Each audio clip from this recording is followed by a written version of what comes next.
want to spend a minute talking about the importance of vision in your business, specifically clarity of vision in the results and the quality of life that you want to get from your business. It doesn't matter what tools or resources you avail yourself of. If you don't have a clear vision of what you want, then you'll never get a clear vision of how you're going to get it. I got to viscerally see the importance of vision doing this job over the last couple of decades. Generally speaking, I'll fly into a city, visit with a client, open a new project, and then we'll try and stay in the same region, so the travel demands are somewhat easier. So maybe the first half of the week I'm at a custom home builder, for example, and that guy's doing $30 million a year building custom homes without our help or involvement. The second half of the week, maybe I'm at another custom home builder 25 miles across town, and he's doing $5 million a year. And I'll talk to that gentleman about how we can grow his business to, say, 20 million over the next 18 or 24 months. And invariably, that guy would get mad at me and say, if you think somebody's going to do 20 million in this town, you might as well get out of here. You're full of crap. It's impossible. Nobody's ever going to do $20 million in custom homes in this market.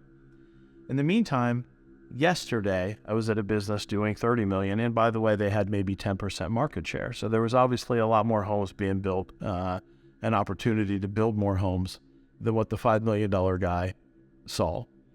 I saw that dynamic happen so often that I wanted to understand it. What's the difference between these two guys? So I started looking, what did they have in common? What was different about them? And when I got looking, they were essentially the same person. Neither one of them had a pot to piss in to start out with. It's not like one had a huge amount of funding to start out with and the other one didn't. Both of them very smart people, but maybe a high school education. It's not like one had a business degrees, finance degrees, etc., and the other one didn't. Both of them built beautiful homes. Both of them worked 50, 60 hours a week on average. Essentially, everything that you looked at as you go down the checklist, they were the same person, except for one key thing: vision. The first guy had a vision that $30 million was what was possible, and that's where he wanted to go. And the field of opportunities opened up before him so that he could recognize the tools and resources available and then get to that number. The other guy put blinders on and told himself that doing any more than 5 million was impossible.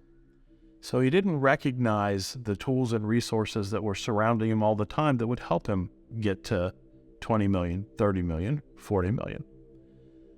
He was solely limited by his vision. So as you're reviewing this course/seminar, go into it with a little bit of clarity of vision. And make it a big vision, both in terms of the quality of life you want, the financial results you want out of your business, etc. And then looking through that vision, assess the tools and resources that we're going to discuss.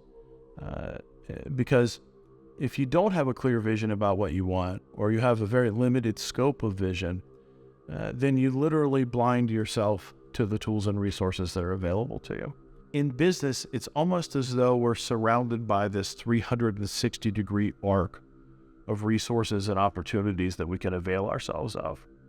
But if you put blinders on and dramatically limit the scope of your vision, it's not as if those resources are not available to you. It's simply that you can't see them because you've limited the scope of your vision. And there's some science that supports that too. If you have an interest, Google a thing called the reticular activating system. That's an organelle in our brain that functions as our filtering mechanism. So as we sit here, there's something like 2 million data points that our 5 senses can perceive surrounding us. If all 2 million of those data points were let in at once, unfiltered, our brain would go into overload. We couldn't function. So you have this reticular activating system that sort of functions as our filter, filtering in what we observe and what we can see and what gets blocked out. Well, it turns out that reticular activating system is programmable. It functions off of confirmation bias, meaning the things that you give attention to most, the prevailing thoughts and beliefs that you have, your reticular activating system will filter in data that supports your existing beliefs. It will also block out or make you blind to information that does not support your existing beliefs and the habitual things you cast your attention on. So, develop a large vision, or at least a really good vision with a lot of clarity to it, because then you'll program your reticular activating system to recognize the resources that will allow you to actualize that vision. The key element to having a successful business is to set specific goals. Get a clear understanding of what you want your life to look like, what level of income you want to have, what kind of wealth building you want to do, and don't just have sort of a vague concept of those things. Set specific targets for what you want to accomplish and when you want to accomplish it. That then opens up your eyes to how you can accomplish it.